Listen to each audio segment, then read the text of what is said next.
못하게 좋은 일을 당하면 참 운이 좋다, 재수가 좋다 이런 말 하죠. 또는 전혀 확률적으로 일어나기 어려운 낮은 확률을 가지고 있는데 그것이 나에게 이렇게 일어났을 때 참 재수가 좋다 이런 말 합니다. 또 그 반대도 있겠죠. 일어나서는 안 되는 아주 낮은 확률이 나에게 일어날 때 재수가 나쁘다, 운이 안 좋았어 이런 이야기들을 합니다. 이것을 기독교 용어로 바꾸면 하나님의 은혜다 또는 하나님의 섭리다 우리가 이렇게 이야기하죠. 제가 지금 기독교 용어로 바꿨다라고 할 때 그 재수나 운 또는 뭐 우연 이런 단어들의 기독교적 대체 용어로서 은혜와 섭리가 사용된다는 말은 아닙니다. 적어도 우리 기독교에서 하나님의 은혜다, 섭리다라고 이야기할 때는 하나님의 일하심에 대한 인지와 확신 속에서 그 용어들을 사용할 수 있어야 됩니다. 하나님께서 지금도 일하고 계신다. 이것이 우리의 삶 가운데에서 현상으로 나타날 때 하나님의 은혜다, 하나님의 섭리로 이렇게 되었다 이런 말을 하게 되는 것이죠. 오늘 말씀의 제목이 하나님의 일하심인데요. 이 에스더서의 특징은 하나님이라는 용어, 하나님이라는 이름이 단 한 번도 나오지 않습니다. 그럼에도 불구하고 그 어떤 책보다도 하나님의 일하심에 대하여 읽을 때마다 느낄 수 있도록 그 내용이 너무나 풍성하게 하나님의 섭리로 가득 차 있습니다. 그 가운데서도 특별히 오늘 우리가 읽은 6장을 전후하는 이 내용을 보시게 되면 하나님의 일하심에 대해서 조금도 부인할 수 없는 아주 하나님의 일하심이 잘 드러나 있는 섭리의 백미라고 할 수가 있겠습니다. 그래서 이제 이 말씀을 가지고 우리가 하나님이 어떻게 일하시는가 하는 것을 같이 묵상을 해보려고 하는데, 먼저 사건의 이해를 돕기 위해서 제가 오늘 우리가 읽은 6장 1절에 나오고 있는 제일 앞에 그날 밤에라는 용어가 있죠. 이 그날 밤에라고 하는 시간을 중심으로 해서 그날 밤 이전 시간과 그날 밤 이후 시간으로 나누어서 제가 사건을 소개하고 비교를 해드리도록 하겠습니다. 그날 밤이라고 하는 시간을 기점으로 그 전 시간이 5장에 설명이 되어 있습니다. 그리고 그날 밤 이후에 일어난 사건이 오늘 우리가 읽은 6장에 기록이 되어 있습니다. 그러면 먼저 그 이전, 그날 밤 이전에 어떤 일들이 있었는가 하는 것을 말씀을 드릴 텐데, 시간적으로 둘로 나누어서 말씀을 드리겠습니다. 그날 밤 할 때 그날 아침에 있었던 일과 저녁에 있었던 일, 이렇게 둘로 나누어서 말씀을 드려보겠습니다. 아침 또는 낮이라고 보시면 되겠는데, 그날 낮에 어떤 일이 있었느냐 하면 에스더가 왕후거든요. 아하수에로 왕의 왕후인데 하만 장군의 음모로 인하여서 유다 백성 전체가 다 죽게 되어지는 위험에 처했을 때 그의 사촌 오빠인 모르드게가 에스더에게 이야기해서 왕에게 나아가서 이 음모를 이야기하여 우리 민족이 구원을 얻도록 해라 하는 이야기를 합니다. 이때 에스더가 좀 주저하죠. 왜냐하면 그 당시에는 왕이 부르지 않는데 왕후가 먼저 나아가게 되면 죽음을 면치 못합니다. 마침 그렇게 그냥 나왔는데 왕이 잡고 있는 지팡이, 금홀입니다. 금으로 황금으로 만든 이 지팡이를 내밀어서 이 왕후가 그 지팡이를 손으로 잡게 되어지면 목숨을 부지할 수가 있습니다. 그렇지 않으면 그냥 죽게 되는 거예요. 그러한 위험이 있기 때문에 에스더가 주저하는데 모르드게가 강하게 이야기를 하죠. 그래서 에스더가 이제 사촌 오빠에게 이야기해서, 알겠습니다, 제가 3일 동안 금식할 테니 모든 유다 백성들도 저와 함께 좀 금식을 하게 해주십시오. 그리고 제가 왕께 나아가겠습니다 하고는 왕께 나아가던 때, 그때가 그날 아침 또는 낮에 있었던 일입니다. 에스더가 나아갔을 때 마침 아하수에로 왕이 자기가 잡고 있던 그 지팡이를 내밀어서 에스더가 죽지 않게 되어지죠. 그리고는 왕의 입장에서 볼 때 부르지도 않았는데 왕후인 에스더가 자기에게 왔으니 분명 무슨 일이 있구나 하는 것을 알 수 있겠죠. 그래서 묻습니다. 무엇을 부탁하기 위해서 왔느냐? 무엇이든지 말해봐라. 내가 지금 기분이 굉장히 좋으니까 나라 절반이라도 달라면 내가 주겠다 하는 이렇게 이제 선심을 씁니다. 그때 이 에스더가 그저 다른 거 말고 지금 제가 잔치를 준비해 놓았는데 왕께서는 왕이 아끼는 신하인 하만 장군을 데리고 함께 저의 잔치에 참석해 주십시오 라고 합니다. 그래서 왕이 신이 납니다. 하만에게 직접 이야기를 해서 야 빨리 와 해가지고 같이 이제 잔치에 참석을 하게 됩니다. 참석을 해서는 술도 한잔 했겠다. 기분이 점점 더 좋아지죠. 그러니까 왕이 또 묻습니다. 분명 할 말이 있을 텐데 한 번 더 이야기해봐. 내가 다 들어줄게 하니까 에스더가 또 한 번 그러지 마시고 내일 한 번 더 제가 잔치를 준비해 놓을 테니까 그때 오시면 제가 이야기하겠습니다 라고 말을 해요. 그리고는 이제 그때에 하만이 이제 왕과 함께 그 술자리 잔치에서 이제 끝이 나고 집으로 돌아오는 길인데요. 그 길에서 하만이 모르드게를 만납니다. 이 모르드게는 왕궁 문에 있던 사람인데 하만이 모르드게와 유다 민족 전체를 죽이려고 하는 이유가 그 문지기로 있던 모르드게가 하만이 드나들 때마다 인사를 해야 되는데 인사를 안 하는 것에 대하여 화가 난 거예요. 그래서 전부 다 죽여야 되겠다 이렇게 된 거거든요. 근데 그날도 역시 마찬가지로 나오는데 모르드게가 쳐다보지도 않는 거예요. 그럼 그냥 앉아 있는 겁니다.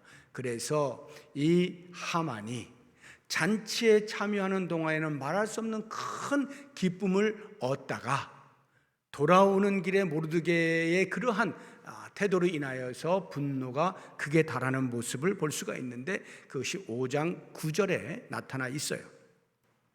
보시게 되면 그날 하만이 마음이 기뻐 즐거이 나오더니 왜 즐거웠겠어요? 왕후가 잔치를 마련했는데 오직 왕과 자신만 초대가 된 거예요. 그러니 1인지하 만인지상이라고 하는 것이 역력히 증명이 된 거죠. 왕 빼고는 자기보다 더 높은 사람이 없는 거예요. 페르시아에서 왕후가 자기까지 생각을 해서 잔치에 참여하게 해주었으니 얼마나 기쁘겠어요. 그렇게 나오더니 모르드게가 되걸문에 있어 일어나지도 아니하고 몸을 움직이도 아니하는 것을 보고 매우 노하게 됩니다. 기분 좋았는데 모르드게 때문에 완전히 기분이 상하게 되었다 하는 것이죠. 그리고는 이제 집으로 돌아갑니다. 그때부터 이제 저녁에 있었던 일이 발생하게 되는데 집에 돌아간 이 하만이 자기의 아내와 친구들을 불러요. 다 불러서는 먼저 자기가 어떤 사람이라고 하는 것을 막 자랑을 합니다. 내가 이런 사람이야. 특히나 내가 지금 방금 전에 왕후로부터 잔치에 참석하라는 그러한 초대를 받았던 사람이야. 오직 왕과 나만 참석했어 하고는 그 기쁨을 말로 할 수 없는 자랑하고 자기의 영광스러움을 이야기를 합니다.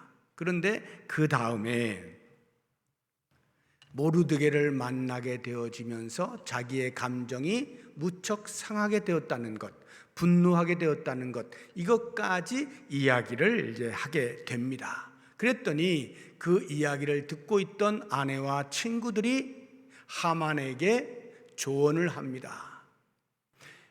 그렇다고 하면 모르드게를 아예 그냥 없앨 작정을 하고 그 모르드게를 나무 꼭대기에다 달아서 만천하에 나에게 대항하는 자는 이렇게 될 것이다 라고 하는 것을 본보기로 보여주시죠 하고는 50규빗이나 되는 나무를 만들게 제안을 합니다. 그리고 그것을 수락을 하게 되어집니다. 그것이 5장 14절에 나와요.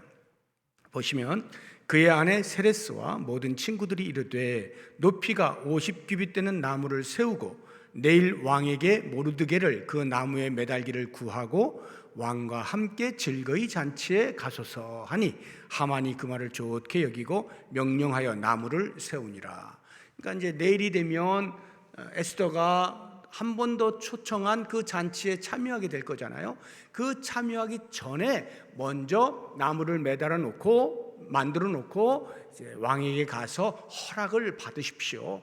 그리고 아예 그 분노에 싹인 모르드게를 없애고 즐거운 마음으로 잔치에 참여하십시오. 이렇게 조언을 한 것이고, 하만이 듣기에 너무 좋으니까 그렇게 하자 하고는 이제 나무를 만든 것이 그날 있었던 일입니다. 그리고 이제 거기에 비하여 6장으로 넘어와서 그날 밤에 이제 그 사건들이 있은 이후 밤이 되었습니다. 밤이면서 아마 새벽, 그러니까 다음날 새벽이라고 보시면 되겠죠. 아하수에로 왕이 잠이 오지 않습니다.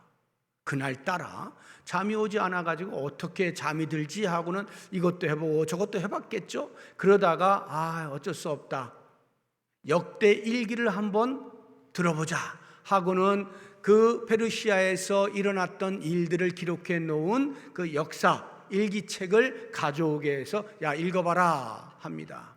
그 읽다가 따분한 일들이 계속 기록이 되어 있을 테니 그걸 듣고 잠을 청해 봐야겠다 하는 심정인지, 아니면 잠이 오지 않으니 나란 일이라도 한번 제대로 더 한번 살펴보자 하는 마음이었는지, 아무튼 역대 일기를 읽게 만듭니다. 읽는 중에 모르드게 사건을 듣게 되어집니다.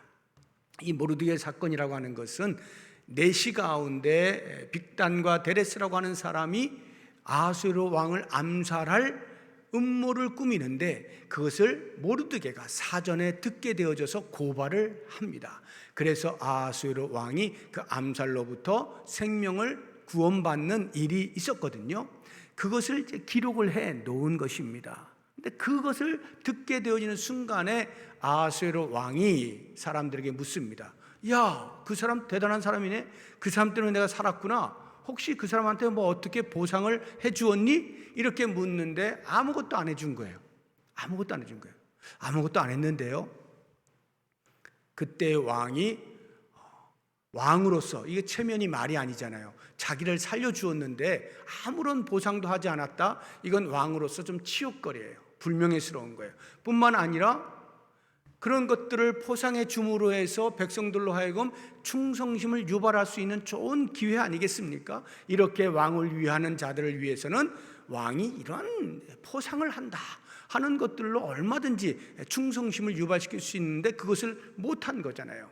그래서 왕이 지금이라도 바로 잡아야겠다 싶어서 왕궁 밖에 누구 없느냐 이렇게 이제 외치게 됩니다. 그때에 놀랍게도 하만이 그 자리에 있어요. 그러니까 아마 새벽녘쯤 됐을 거예요.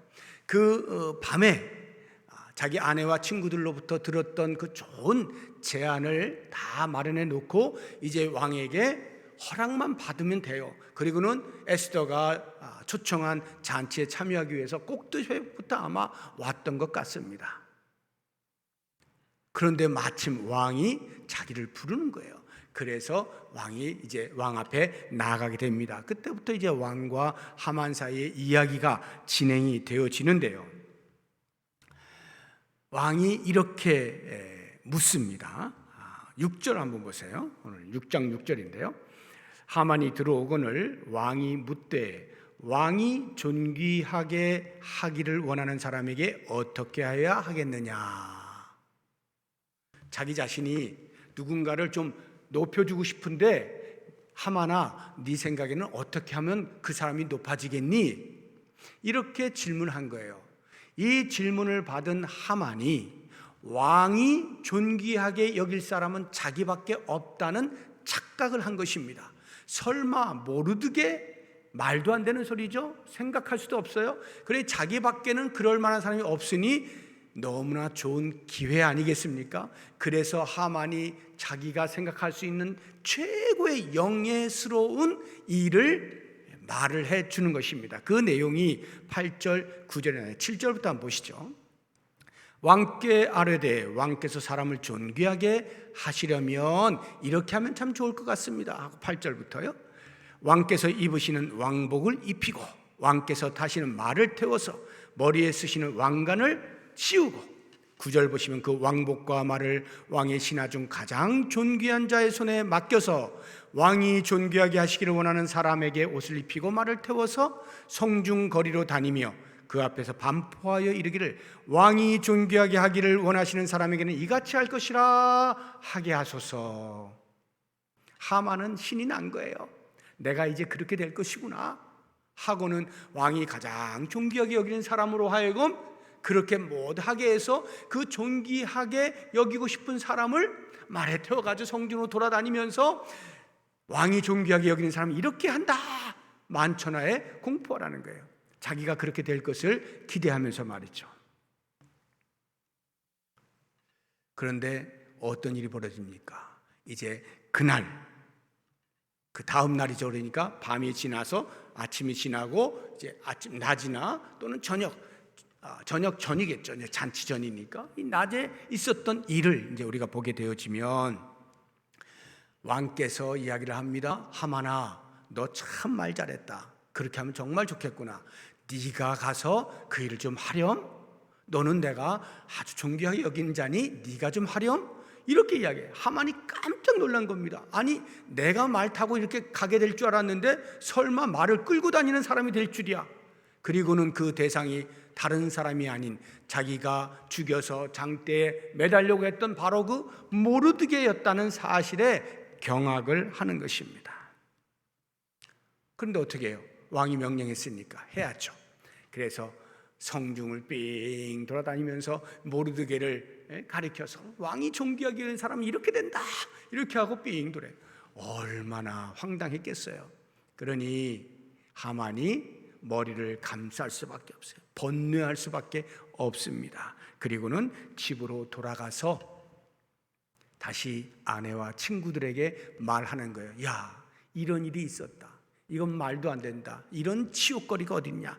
이렇게 말을 했을 때 그 아내와 친구들로부터 듣게 되어진 말, 이것이 예상을 뒤엎습니다. 13절 한번 보십시오. 자기가 당한 모든 일을 그의 아내 세레스와 모든 친구에게 말하며 그중 지혜로운 자와 그의 아내 세레스가 이르되 모르드게가 과연 유다 사람의 후손이면 당신이 그 앞에서 굴욕을 당하기 시작하였으니 능히 그를 이기지 못하고 분명히 그 앞에 엎드러지리이다. 이것은 상상을 초월하는 이야기입니다. 위로를 한다든지 아니면 또 다른 어떤 음모를 꾸며서 어떻게든지 하만이 높아질 수 있도록 모르드게가 땅에 떨어지도록 이렇게 해주어야 정상일 것 같은 그 사람들이 하나님을 대변하여 오히려 예언하는 듯한 말을 쏟아낸 겁니다. 어쩔 수 없습니다. 당신은 이제 끝난 것 같습니다. 이런 이야기를 하게 되었을 때 하만이 어땠을까요?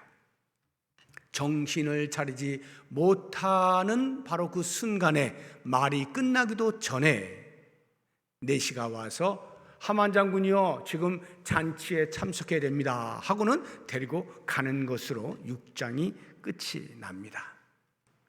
우리는 이 5장과 6장을 보게 되어지면서 대반전이 일어난 것을 보게 되죠.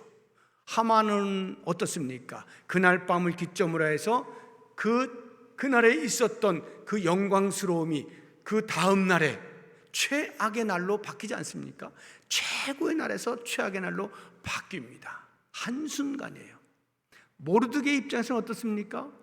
그날 하만에 의해서 이제는 장대에 달릴 수밖에 없는 최악의 날이었는데 그날 밤이 지나면서 모르드게가 상상할 수 없었던 최고의 영광스러운 자리, 존귀함을 얻는 자리로 바뀌지 않습니까? 이러한 모습을 보게 되면서 우리는 하나님이 어떻게 일하고 계시는가 하는 것을 역력히 보게 되는 것입니다. 그래서 이 5장과 6장에서 일어나고 있는 이 사건들을 통하여 하나님의 일하심이 어떤 식으로 나타나고 있는지 제가 두 가지만 간단하게 말씀을 드리면서 우리의 삶 가운데 적용을 해보도록 하겠습니다. 첫 번째, 하나님의 일하심은 높은 자는 낮추시고 겸손하고 낮은 자를 높이신다. 이것이 하나님의 일하심의 방법이라는 것을 알 수가 있습니다. 하만을 보시게 되어지면 왕이 이야기를 할 때에 자기인 줄 알고 그렇게 영광스러운 방법을 이야기를 하는 그 순간에 하만의 머릿속에 어떤 생각을 했을까요? 야, 이제 내가 이 왕을 빼고는 이 페르시아에서 최고의 권력 가진 사람인데 이런 기회가 왔으니 이제는 왕처럼 한번 내가 돌아다녀 봐야 되겠다 하는 욕심이 든 것 아니겠어요? 왕이 입는 옷이며 머리에 왕관이며 타는 말이며 이렇게 해서 왕이 존귀 여긴 자는 이와 같다라고 하는 것은 마치 왕처럼 되고 싶은 그 욕심을 보여주는 것 아니겠습니까? 그런데 이러한 것을 하나님께서 용납하지 않으시는 거예요. 우리 시편을 한번 볼까요? 101편 5절인데요. 자기의 이웃을 은근히 헐뜯는 자를 내가 멸할 것이요. 지금 하만에게 딱 맞는 말 아닙니까? 하만이 모르드게를 헐뜯잖아요. 전혀 잘못한 것이 없는데 헐뜯고 있잖아요. 눈이 높고 마음이 교만한 자를 내가 용납하지 아니하리로다. 하나님께서 이 하만의 높아질 대로 높아지는 그 마음을 더 이상 받아주시지 않는다 하는 것입니다. 그리고는 결국 자기가 만든 꾀에 자기 스스로 넘어지게 되어지는 이러한 일을 우리가 보지 않습니까? 시편 기자가 하나님 앞에 기도한 그 기도의 내용이 그대로 응답되는 것을 볼 수가 있는데요. 시편 10편을 한번 보겠습니다. 1절과 2절에 보면 여호와여 어찌하여 멀리 서시며 어찌하여 환난 때에 숨으시나이까?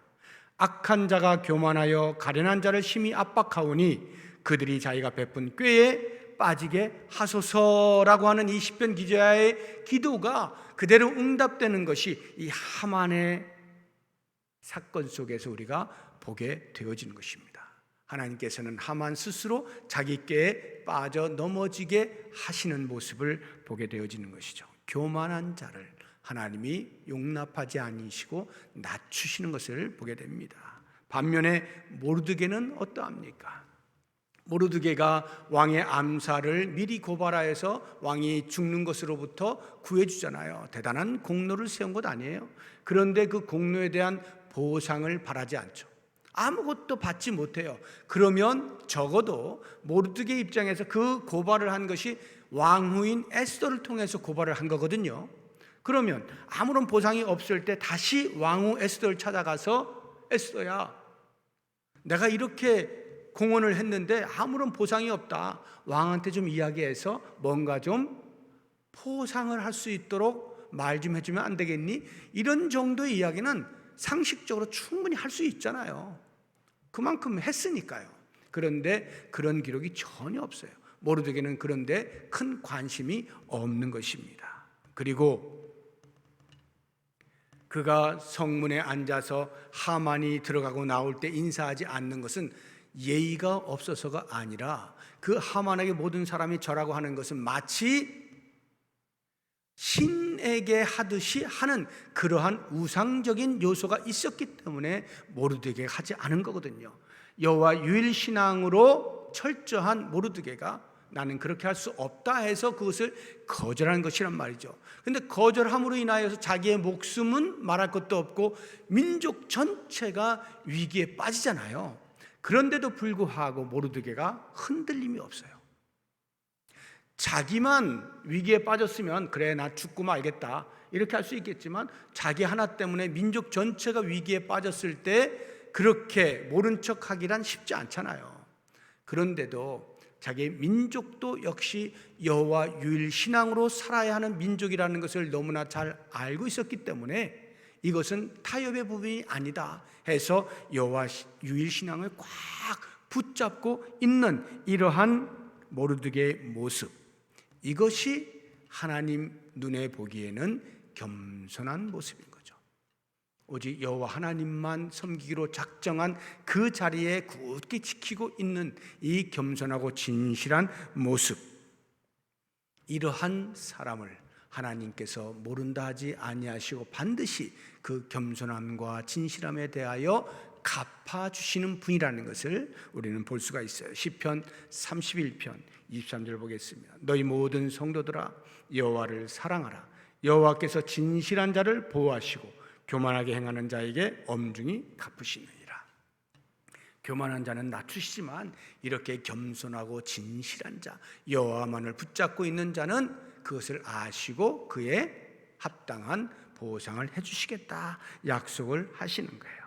그래서 위기에 빠져 있던 모르드게를 그냥 두지 아니하시고 결국에는 존귀함의 자리, 영광을 받는 자리로 옮겨 주시는 것, 그것도 원수의 손에 의하여 영광을 받게 하시는 이러한 놀라운 일을 우리가 보게 되는 것입니다.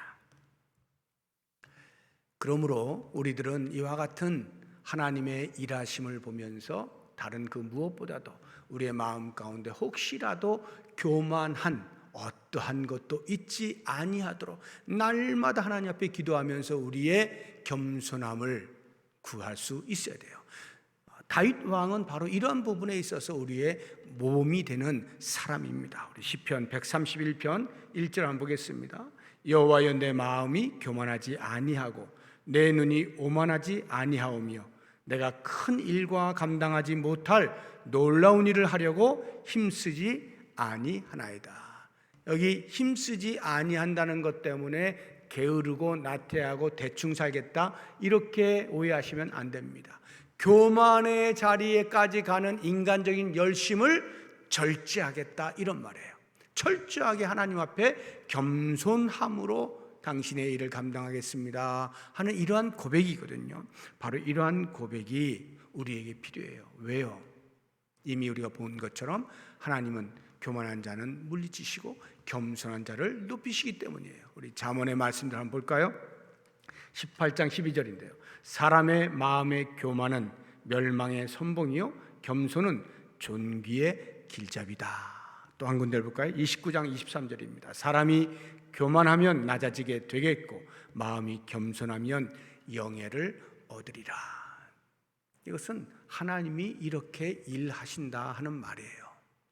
우리가 하나님의 일하심을 믿는 사람이라고 한다면 철저하게 하나님 앞에 조금의 교만도 갖지 아니하고 오직 겸손함으로 서게 되어질 때 하나님께서 우리를 존귀하게 여기시고 우리를 영예로운 자리에 이르게 하신다는 것 꼭 기억하면 좋겠습니다.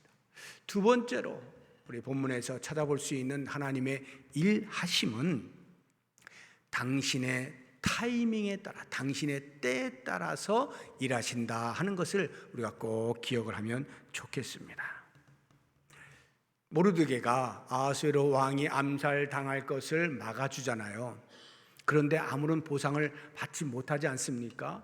한편으로는 억울한 것 같기도 하고 한편으로는 서운하기도 하고 섭섭하기도 하고 뭐 이런 나라가 다 있어 내가 왕을 살려주었는데 라는 생각을 할 만도 하잖아요. 왜 하나님은 이런 걸 몰라주실까?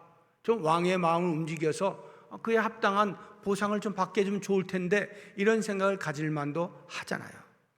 그런데 과연 하나님께서는 그것을 몰라서 그냥 지나치게 하신 것일까요?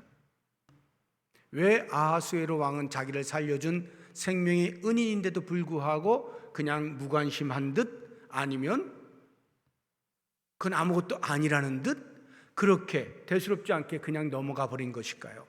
조금의 땅 조금이라도 좀 하사한다거나 뭔가 이런 뭐가 있어야 되지 않겠나요? 그런데 왜 그랬을까요?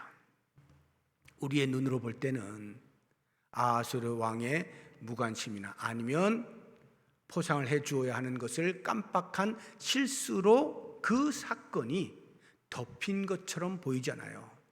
그런데 놀랍게도 보시게 되어지면 이렇게 잠 못 이루는 밤에 이미 4년 이상이나 흘러버린 그 사건을 아하수에로 왕의 귀에 들리게 해서 그것에 대하여 관심을 갖게 하고 4년이나 지났으니까 그냥 어차피 너무 오래전 일이야 좀 미안한 마음은 있지만 어쩔 수 없지 하고 덮어도 되는 것을 굳이 들추어내서 야 무슨 포상을 해주었어? 안 해주었다고? 하고는 그 4년이 지난 이후에라도 포상을 하고자 하게 하는 이 일, 이게 도대체 어떻게 된 일일까?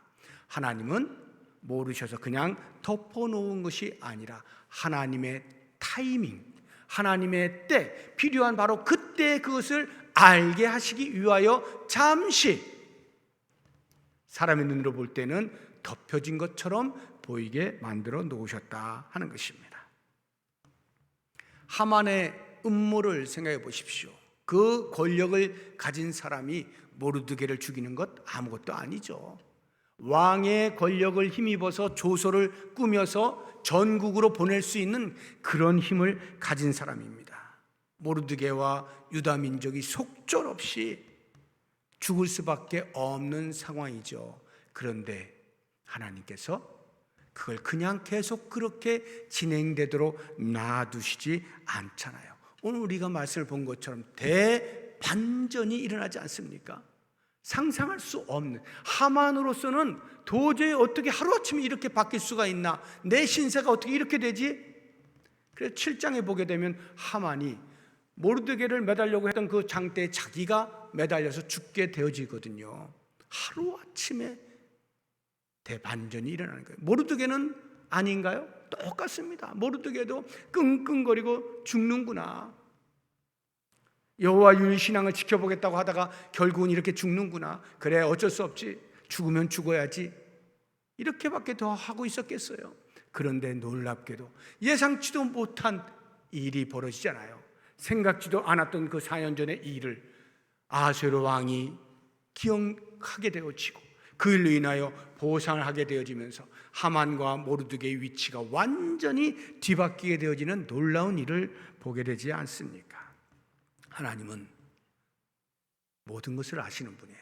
우리는 그것을 전지라고 이야기해요. 하나님의 전지하신 모든 것을 알고 계셔요. 그런데 우리 하나님은요, 알고 계시는 것을 끝나는 것이 아니에요.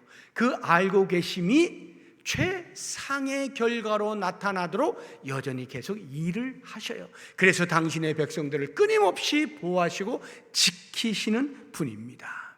시편 121편 4절 한번 보죠.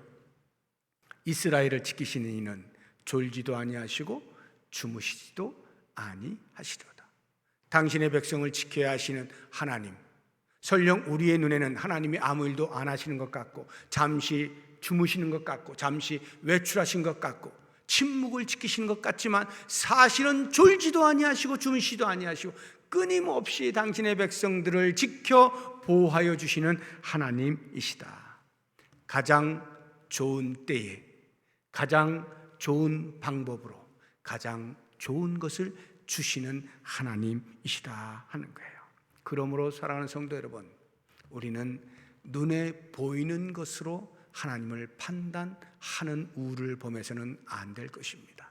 우리의 환경, 상황, 처지, 이렇게 눈에 보이는 것으로 하나님이 왜 이러시지? 하나님이 왜 이러시지? 하나님은 왜 가만히 계시지? 내가 지금 당장 하나님을 찾고 갈급해하고 있는데 왜 안 만나주시지? 왜 이 문제를 해결해 주시지 않지? 라고 하는 숱한 우리의 눈에 보이는 대로 판단하려고 하는 이 우를 범해서는 안 된다. 왜? 하나님은 당신의 타이밍을 따라 일하고 계시는 거예요. 우리가 이렇게 원망 섞인 말을 하고 있는 순간조차에도 하나님께서는 당신의 시간을 따라서 우리를 위한 최상을 위하여 일하고 계시는 분이시다 하는 거예요. 그러므로 우리가 할 일은 그 하나님의 일하심에 대한 신뢰, 그리고 당신의 타이밍에 따라 일하심에 대한 우리의 필요, 즉 기다리는 것이 꼭 필요한 거예요.